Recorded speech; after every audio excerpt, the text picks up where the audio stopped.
Hi friends, trading facts YouTube ఛానల్కి స్వాగతం. ఇప్పటివరకు మన ఛానల్ సబ్స్క్రైబ్ చేసుకోకపోతే దయచేసి సబ్స్క్రైబ్ చేసుకోండి.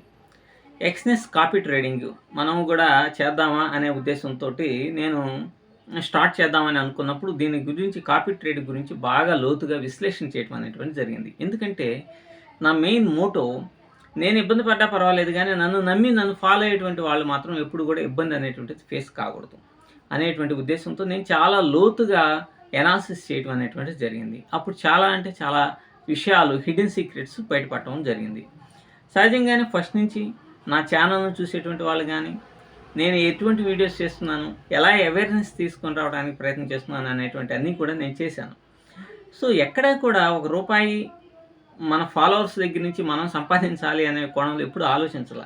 అలా గనక ఆలోచించినట్టయితే 2 ఇయర్స్ 3 ఇయర్స్ బ్యాకే, అంటే మన ఆణిముత్యం గారు ఉన్నటువంటి సమయంలోనే నేను ఏదో ఒక కోర్సో లేకపోతే అప్పుడున్నటువంటి నాకున్న క్రెడిబిలిటీని బట్టి స్టార్ట్ చేసినట్టయితే నా లైఫ్ సెటిల్ అయ్యేది. తర్వాత బ్యాడ్ అనుకున్నా పర్వాలేదు. బట్ నేను అటువంటి తుచ్చమైన పనికి ప్రయత్నించలేదు. నేను ఎప్పుడు రెఫరల్ లింకులు కూడా వాడలా.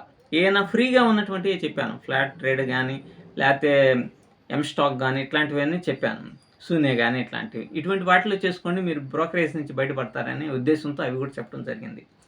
సో మన వల్ల ఎటువాడికి లాభం లేకపోయినా నష్టం అనేటువంటిది జరగకూడదు అనేటువంటిది నా మెయిన్ మోటో అనమాట. అయితే కాపీ ట్రేడింగ్ ఎక్స్నెస్ కాకుండా వేరే ప్లాట్ఫామ్ని మాత్రం ప్రయత్నం అనేటువంటిది చేస్తున్నాము. అది ఖచ్చితంగా దానికి కావాల్సినటువంటి మంచి మంచి బేస్తో వస్తున్నాము. కాబట్టి దాని ద్వారా ఖచ్చితంగా మీకు మంచి సర్వీసెస్ ఇవ్వడానికి మా వంతు ప్రయత్నం మేము చేస్తాం. అయితే ఎక్స్నెస్ ద్వారా కాపీ ట్రేడింగ్ చేసేటువంటి వాళ్ళు చాలామంది మనల్ని అడుగుతున్నటువంటిది ఏంటంటే, ఏమండి ఇప్పుడు కాపీ ట్రేడింగ్ ఎవరినైనా నమ్మొచ్చా అనేటువంటి ఉద్దేశంతో అడుగుతున్నారు. ఫస్ట్ థింక్, అసలు ఈ ప్లాట్ఫాము, అసలు కాపీ ట్రేడింగ్ చేసేటువంటి వ్యక్తులు మీరు ఇండివిజువల్గా చేసుకుంటే పర్వాలేదు. ఫస్ట్ ఈ ప్లాట్ఫాము ఇండియన్ ఫైనాన్స్ రెగ్యులేషన్స్కి అనుగుణంగా ఉందా లేదా అనేటువంటిది ముఖ్యం. ఎక్స్నెస్ అనేటువంటిది అలా లేదు. ఆర్బీఐ బ్యాన్ చేసినటువంటి కొన్ని యాప్స్లో ఎక్స్నెస్ అనేటువంటిది ఒకటి, నెంబర్ 1. నెంబర్ 2, అసలు మీరు ట్రేడ్ చేసేటువంటి వ్యక్తులు మీరు కాపీ ట్రేడింగ్ చేస్తున్నప్పుడు ఎవరినైతే మీరు నమ్ముతారో వాళ్ళ యొక్క క్రెడిబిలిటీ అనేటువంటిది చాలా అంటే చాలా ముఖ్యం. ఎందుకంటే చాలామంది చాలా రకాలుగా ఇప్పుడు హార్డ్గా ఉన్న మీకు మంచి లాభాలను తెచ్చిపెట్టేటువంటి వ్యక్తులు ఉంటారు. సాఫ్ట్గా ఉండి మిమ్మల్ని మోసం చేసేటువంటి వ్యక్తులు ఉంటారు. ఇట్లా రకరకాలైనటువంటి వ్యక్తులను మనం చూస్తూ ఉంటాం. అయితే ఎవరినైనా సరే మీరు నమ్మి కాపీ ట్రేడింగ్ కనుక చేస్తే వాళ్ళ క్రెడిబిలిటీ ఏంటో మీరు చూడండి. వాళ్ళ పాత వీడియోస్ని చూడండి. ఇక్కడ పర్టికులర్గా నేను ఎవరిని ఉద్దేశించి అంటలేదు. ఎవరైతే అంటే నన్ను చాలామంది క్వశ్చన్స్ అడిగారు కాబట్టి చెప్తున్నాను. వాళ్ళ పాత వీడియోస్ చూడండి. వాళ్ళు ఏమైనా సరే ఒక వాగ్దానాలు చేశారా? ఎటువంటి వాగ్దానాలు చేశారు? ఏంటి? ఇది ఏదన్నా సరే ఉపయోగం ఉంటుందా? వాళ్ళు చేసినటువంటి వాగ్దానాల్లో కనీసం ఒక 25% అన్నా ఫుల్ఫిల్ చేశారా లేదా అనేటువంటిది గమనించండి. మీరు ఎప్పుడైనా సరే ఒక వ్యక్తి యొక్క వీడియోస్ కనీసం ఒక 10 వీడియోస్ని కనుక రెగ్యులర్గా అబ్జర్వేషన్ చేస్తూ ఉంటే మీరు ఖచ్చితంగా వాళ్ళు జెన్యూనా లేకపోతే ట్యాంపరింగ్ వర్డ్స్ వాడేటువంటి వ్యక్తులా అనేటువంటిది మనం ఈజీగా ఐడెంటిఫై చేయగలుగుతాం.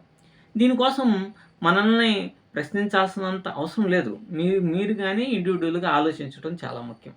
మరొకటి ఏంటంటే, మీరు స్టాక్ మార్కెట్ జర్నీలో మీ జీవిత ప్రయాణంలో ప్రతి ఒక్క రూపాయి చాలా అంటే చాలా ముఖ్యమైనటువంటిది.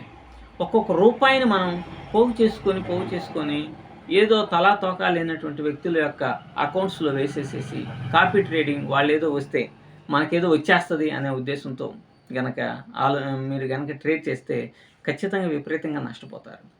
ఎప్పుడైనా సరే మోసపూరితమైనటువంటి వ్యక్తులు మీ దగ్గర నుంచి ఏదో ఒక రూపంలో డబ్బుల్ని గుంజుకోవాలి అనే ప్రయత్నంలో చేస్తూ ఉంటారు. కానీ ఏ పిచ్చోడైనా సరే, నేను ఒకటి చెప్తున్నాను, అమెరికాలో ఒక ఎనాలిసిస్ అనేటువంటిది జరిగింది. ఒక ఎక్స్పెరిమెంట్స్ చేశారు. కొన్ని కోతుల్ని తీసుకొని వచ్చేసి ఈ కోతుల్ని స్టాక్ మార్కెట్ స్టార్ట్ అవ్వబోయే ముందు 1-2 కోతుల్ని స్టాక్స్ని సెలెక్ట్ చేసుకునే విధంగా చేసి 1:2 రేషియోలో వాటిని ట్రేడ్ చేయడం అనేటువంటిది జరిగింది. అవి ఏవైతే ఇప్పుడు ఐబిఎంని సెలెక్ట్ చేసింది అనుకోండి, ఈరోజు బై చేయాలా సెల్ చేయాలని అక్కడ సింబల్స్ పెట్టేవాళ్ళు. దాని మీద చేయగొట్టి దీని మీద ఇట్లా కొడితే అది బై మీద చేయిస్తే బై చేసేవాళ్ళు, సెల్ మీద సెల్ చేసేవాళ్ళు. 1:2 రేషియోలో ట్రేడ్ చేస్తే వాటి యొక్క సక్సెస్ రేట్ 50% ఉంది. అంటే లాభాలే వచ్చినాయి. కాబట్టి ట్రేడింగ్‌కి అసలు మూర్ఖంగా మనం ఏ విధంగా చేసినా కూడా లాభాలనేటువంటివి వస్తాయి. కానీ కన్సిస్టెన్సీ అనేటువంటిది ఉండదు. ఇక్కడ స్టాప్ లాస్‌ని, టార్గెట్‌ని ఎవరు ఫిక్స్ చేశారు? స్టాక్స్‌ని సెలెక్ట్ చేసింది కోతులే. కానీ టార్గెట్ అండ్ స్టాప్ లాస్‌ని ఫిక్స్ చేసింది మనుషులు. కాబట్టి మనిషి ఎప్పుడైతే కంట్రోల్డ్‌గా ఉంటారో ఏ ట్రేడ్ చేసినా మనం కోతుల కంటే కొంచెం బెటర్ కాబట్టి ఏ ట్రేడ్ చేసినా కూడా స్టాక్ మార్కెట్‌లో సరైనటువంటి స్ట్రిక్ట్ స్టాప్ లాస్ టార్గెట్స్ గనక పెడితే సక్సెస్ అవుతాం. కానీ మనిషి యొక్క మైండ్ సెట్ అలా ఉండదు. మనిషి స్ట్రిక్ట్‌గా తన రూల్స్‌ని తాను సక్రమంగా ఫాలో కాలేడు. అటువంటి వ్యక్తులే చాలా ఎక్కువగా ఉంటారు. ఒక కాపీ ట్రేడింగ్‌ని బాగా ఎగ్జిక్యూట్ చేయడానికి చాలా అంటే చాలా నాలెడ్జ్ అనేటువంటిది ఉండాలి. ఒక ప్రొఫెషనలిజం ఉండాలి. నిజాయితీ అనేటువంటిది ఉండాలి. అంతేగాని మీ దగ్గర రూపాయి వస్తే ఒక రూ. 100 ఇచ్చాననుకోండి. దాని నుంచి 50, 60 రూపాయలని తీసుకుంటాం. మరి నష్టం వచ్చినప్పుడు? నష్టాల పాలైతే వాళ్ళకి ఇచ్చినట్టు లాభాల్లో ఇచ్చినటువంటి డబ్బులు, అలాగే నష్టం బ్రోకరేజీ ఎన్ని నష్టాలనేటువంటివి ఉంటాయి ఒకసారి ఆలోచించండి. సో, మీకు అర్థమవుతది. ఆల్‌మోస్ట్ ఆల్‌గా ఎవరితోనైనా సరే ఒక ప్రయాణం అనేటువంటిది చేసినప్పుడు ఈ కాపీ ట్రేడింగ్‌లో, అప్పుడు అసలు వాళ్ళ యొక్క పర్సెంటేజ్ ఆఫ్ రిటర్న్స్ ఎంత, ఏంటి అనేటువంటిది అర్థమైపోతది. సో, కాబట్టి మీరు ఎప్పుడూ కూడా ఎమోషన్స్‌ని కాదు, వ్యాపారాత్మకంగా కాపీ ట్రేడింగ్ చేస్తారు చూసారా? అటువంటి వాళ్ళ యొక్క ఉచ్చులో మాత్రం పడకండి. ఎందుకనంటే, మీరు ఒక్కొక్కసారి ఒక ఒక 1,00,000 రూపీ పెట్టేశారు. ఎదుటివాడికి నీ ఎమోషన్స్‌తో సంబంధం లేదు. సో, మీరు ఆఫ్‌కోర్స్ రిస్క్ 5% అనో, 10% అనో ఎంతో కొంత పెట్టుకుంటారు. కానీ, ఈరోజు ఫెయిల్ అయిపోతే మీ దాంట్లో నుంచి ఒక 10% రిస్క్ పెట్టుకొని 10% గనుక ఈరోజు పోతే, మీలాగా నమ్మినటువంటి వాళ్ళు ఒక 100 మంది ఉన్నారనుకోండి. 100 మంది ఉండి, 100 మంది 10% 1000 మంది ఉన్నారనుకోండి. 1000 మంది 10% గనుక పోతే, ఒక్కొక్కడు రూ. 1,00,000 గనుక పెడితే, అప్పుడు ఎంతవుతుంది? 10,00,000 ఒక రోజులోనే లాస్ వస్తది. అంటే మీకు 10,000 లాస్ వస్తది.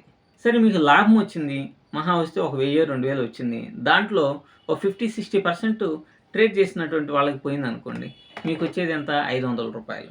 సో, ఇక్కడ ఏ పరంగా చూసినా మీకొచ్చేటువంటి రిటర్న్స్ చాలా తక్కువగా ఉంటాయి. ఒక వ్యక్తి యొక్క క్రెడిబిలిటీ కూడా చాలా అంటే చాలా ఇంపార్టెంటు. ఎప్పుడు కూడా స్టాక్ మార్కెట్‌లో లక్షల లక్షల ఆంతునొచ్చి మన మీద పడవు. అది ఒక విధానంతో చేసేటువంటి ఒక ఎక్సర్సైజ్ అనమాట. మీరు చూడండి 'సుభాషిష్ పాణి' ఉన్నాడు. ఆయన ఒక సిస్టమ్‌ని ఫాలో అవుతా ఉంటాడు.